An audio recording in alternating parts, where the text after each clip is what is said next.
Le groupe Bordeaux-Nord-Aquitaine vous présente Dites 33.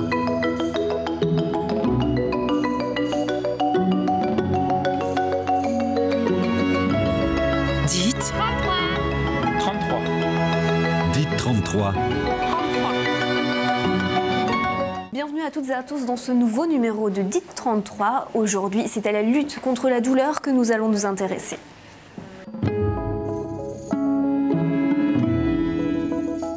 Bernadette Geneste, vous êtes la directrice des soins de la polyclinique Bordeaux-Codéron. On va parler avec vous du CLUD, le comité de lutte contre la douleur. Mais déjà, est-ce que vous pouvez nous en dire un petit peu plus sur la prise en charge de la douleur ? La prise en charge de la douleur, c'est une priorité nationale.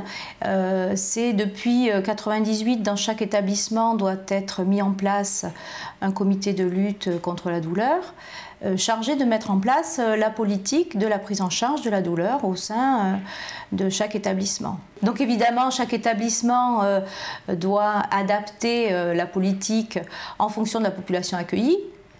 Certains établissements accueillent des enfants, d'autres des adultes, et on ne prend pas en charge de la même façon la douleur chronique et la douleur post-opératoire aiguë. Est-ce que vous pouvez nous en dire un petit peu plus sur le CLUD ? Le CLUD, finalement, qu'est-ce que c'est ? Alors le CLUD, vous l'avez tout à fait défini. CLUD, C comme comité, LU comme lutte et D comme douleur. Ce comité, c'est un groupe de professionnels qui va manager la politique, qui va déterminer des axes d'amélioration pour prendre en charge au mieux la douleur et le traitement de la douleur dans les établissements de soins. Donc le CLUD, on l'a bien compris, c'est un comité. Alors quels sont les professionnels qui le composent ? Alors les professionnels, eh bien justement, puisque la douleur, vous le savez, est toujours multifactorielle, c'est intéressant que ce comité soit formé de nombreux professionnels et de toutes les catégories de professionnels qui interviennent dans l'établissement. Notamment chez nous, le CLUD est composé d'un médecin qui est neurologue, d'un anesthésiste, d'une pharmacienne, d'infirmières et d'aides-soignantes de plusieurs services, et puis aussi d'une psychologue. Et très souvent, les représentants des usagers participent aussi aux réunions du CLUD. Il y a besoin de cette pluridisciplinarité pour lutter contre la douleur ? C'est important cette pluridisciplinarité parce que bien sûr les soignants dans leur formation de base sont sensibilisés à la prise en charge de la douleur, mais c'est en échangeant entre différents professionnels qu'on se rend compte qu'on a des choses à faire avancer ensemble et notamment dernièrement, et ça depuis quelques années, les CLUD travaillent aussi sur les douleurs induites par les soins. Parce qu'on sait qu'il y a des soins qui sont plus ou moins douloureux et que c'est important de travailler là-dessus. L'année dernière, on a fait un gros travail sur les douleurs induites en faisant des audits auprès des soignants pour savoir qu'est-ce qu'ils en savaient et en travaillant avec des usagers pour améliorer cela. C'est un tout nouveau centre de santé qui a vu le jour à Mérignac il y a un peu plus d'un an. Mérignac Soins pour tous rassemble des infirmières salariées mais aussi une psychologue. Au quotidien, c'est-à-dire que les infirmières vont au domicile des gens. Elles font tout ce qui est prélèvement, piqûres, tous les soins, des nursing, des sondages, des pansements, enfin tout ce qui se rapporte au travail de l'infirmière. Mais ce qu'il y a là, nous, on n'est pas tenus par le temps. C'est-à-dire que ce matin, Justine a passé 1h15 à peu près, 1h30, chez une patiente parce qu'elle n'était pas bien. On prend le temps. Tous les jours, ces femmes sont confrontées à la douleur de leurs patients. Autant dire que la prise en charge de la douleur, elles connaissent. La douleur, ce qu'on leur demande, c'est qu'il y a beaucoup d'écoute, de dialogue avec les patients. Et puis la douleur, c'est un travail, si vous voulez, pour nous, c'est un travail d'équipe. C'est-à-dire qu'on en parle beaucoup entre nous. Toutes les semaines, on se réunit, enfin tous les jeudis après-midi exactement, on se réunit à peu près pendant 3 heures, et on en parle. On parle chacun ce qu'on a vu, comment on le ressent, le rôle important de la psychologue qui est avec nous, parce qui nous aide. Parce que c'est vrai que c'est quand même assez lourd à porter. Parce qu'il y a la douleur, il y a la personne, il y a le respect, l'écoute, tout ça, il y a ça, mais aussi la famille qui est là et qui demande beaucoup. Cet échange permet aux infirmières de faire les retours nécessaires auprès des médecins des patients. Par leur présence et leur disponibilité, elles ont un rôle d'interlocuteur privilégié entre le patient et son médecin. Agathe Le Bihan, vous êtes psychologue, on va parler avec vous du RAD, le réseau Aquitaine Douleur. Pour commencer, est-ce que vous pouvez nous dire ce que c'est ? Alors le réseau Aquitaine Douleur, c'est l'idée de plusieurs centres de la douleur répartis en Aquitaine et donc en Gironde qui permettent une prise en charge la plus compétente possible avec de nombreux spécialistes. Et l'idée du réseau, c'est l'idée que les équipes travaillent ensemble. Il y a une harmonisation des pratiques. Et c'est aussi l'idée que le patient peut trouver un centre près de chez lui, qu'importe où il habite, que ça soit en Gironde ou dans le reste de l'Aquitaine. Alors vous êtes psychologue, est-ce que vous pouvez nous expliquer quel est votre rôle auprès des patients justement dans la prise en charge de la douleur ? Alors c'est une bonne question parce que souvent les patients justement se demandent pourquoi est-ce que après avoir vu le neurologue de la douleur, on les oriente voir un psychologue ou un psychiatre. Ils ont parfois l'impression que du coup leur plainte douloureuse est discréditée, qu'on ne prend pas au sérieux leur plainte, alors que justement c'est tout l'inverse parce que la douleur est un phénomène complexe qui prend en compte plusieurs aspects et notamment l'aspect psychologique, ne serait-ce que sur le retentissement des douleurs dans la vie du patient.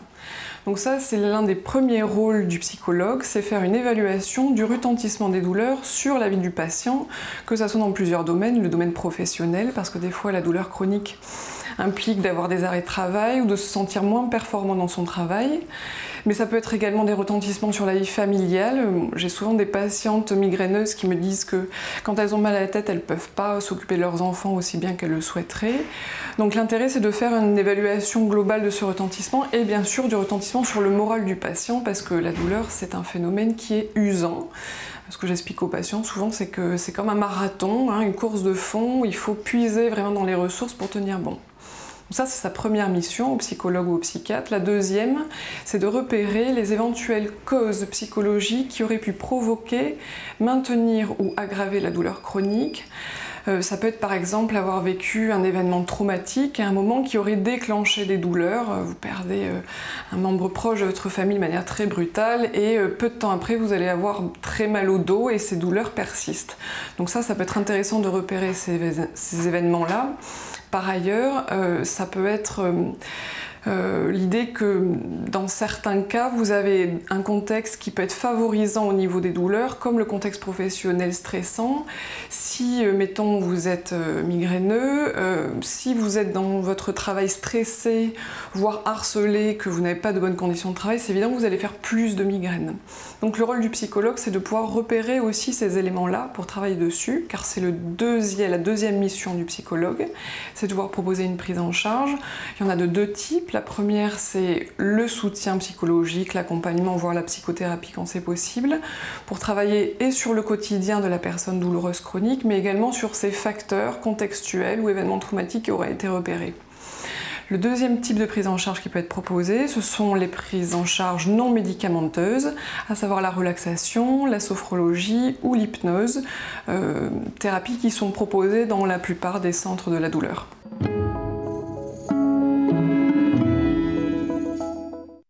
Médecins, infirmières, psychologues, assistantes sociales et secrétaires, voilà l'équipe mobile de soins palliatifs de la maison de santé Marie-Galène, une équipe placée sous la responsabilité du docteur Revers et dont la force est la pluridisciplinarité. Ça apporte déjà plusieurs regards sur une même situation, plusieurs analyses aussi.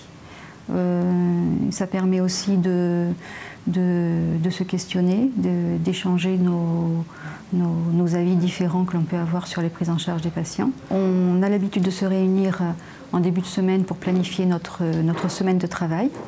On évoque les patients que l'on a suivis et que l'on va suivre dans la semaine. Et on se répartit nos interventions dans les différents établissements. L'équipe mobile de soins palliatifs intervient sur une quinzaine d'établissements. Nous sommes appelés à intervenir au lit du malade par les équipes qui ont en charge le patient pour venir faire une évaluation, une expertise un petit peu plus pointue autour de la douleur, de ses différentes composantes, parce que la douleur c'est un petit peu plus complexe que simplement un j'ai mal, et savoir, et donc dans cette prise en charge qui est globale de la douleur, du patient dans sa globalité, nous évaluons donc les différentes composantes et les intrications entre ces différentes composantes, et nous proposons une thérapeutique au médecin qui a en charge le patient et qui peut ou pas mettre en place cette thérapeutique. La force et la richesse de l'EMSP, pouvoir se permettre de prendre le temps nécessaire avec chaque patient. En 2012, 463 personnes ont ainsi été vues par l'EMSP. Docteur Laporte, vous êtes neurologue, on va parler avec vous de consultations pluridisciplinaires de la douleur. Est-ce que, pour commencer, vous pouvez nous expliquer comment cela fonctionne? Alors effectivement, comme beaucoup de spécialistes concernés dans le traitement des douleurs chroniques, nous rencontrons chez certains malades des difficultés particulières, difficultés de tous ordres, diagnostiques, thérapeutiques. Et ça a été donc le point de départ de la mise en place de cette consultation multidisciplinaire qui permet donc de regrouper plusieurs spécialistes autour du même malade pour essayer de mieux comprendre un peu les mécanismes de sa douleur et partant d'essayer de performer son traitement. Cette consultation multidisciplinaire existe à la clinique depuis une dizaine d'années. Elle regroupe 7 intervenants avec donc 2 neurologues, 3 psychiatres et 3 rhumatologues. Après, ça fait 8. Donc ces intervenants participent donc à une consultation qui regroupe 3 d'entre eux, un neurologue, un psychiatre, un rhumatologue, et les matinées comportent donc 4 patients. Ces patients sont successivement examinés par les 3 spécialistes, et c'est donc au décours de cette consultation qu'il y a une réunion, et cette réunion de synthèse permet donc de donner aux médecins traitants, qui va les appliquer, les orientations thérapeutiques notamment. Bien sûr, ce n'est pas une consultation ouverte tout venant. Les malades sont sélectionnés, triés à partir de dossiers que les médecins traitants nous adressent, et c'est à partir de ces dossiers que nous essayons de sélectionner les patients les plus difficiles, qui ont déjà eu un parcours de soins un peu compliqué, et ce sont donc ces malades-là qui viennent à la consultation. Cette consultation donc se tient 4 fois par mois, et pour donner donc quelques exemples chiffrés, l'année dernière, eh bien, nous en avons vu une 60aine. Que dire des patients que nous y voyons? De par l'orientation de cette consultation et des spécialistes qui y interviennent, nous voyons principalement des douleurs neuropathiques et des low-back syndrome, tout ce qui tourne donc autour des lombalgies et des séquelles de sciatique opérées en particulier. Nous voyons également quelques fibromyalgiques. Et donc à cet égard, il est clair que dans cette consultation, le rôle du psychiatre le psychiatre a un rôle extrêmement important, car pour la plupart des malades, c'est le seul endroit et la première fois souvent qu'ils voient un psychiatre. Et de notre expérience, qui est maintenant à un certain recul, on a quand même l'impression que la consultation du psychiatre est pour les malades quelque chose de nouveau et qui est le plus souvent tout à fait fondamental, tellement l'économie psychique de l'individu souffrant, surtout de manière chronique, est quelque chose de très important à prendre en considération. C'est la fin de cette émission consacrée à la lutte contre la douleur. On se retrouve dans 15 jours pour un nouveau numéro de DIT 33.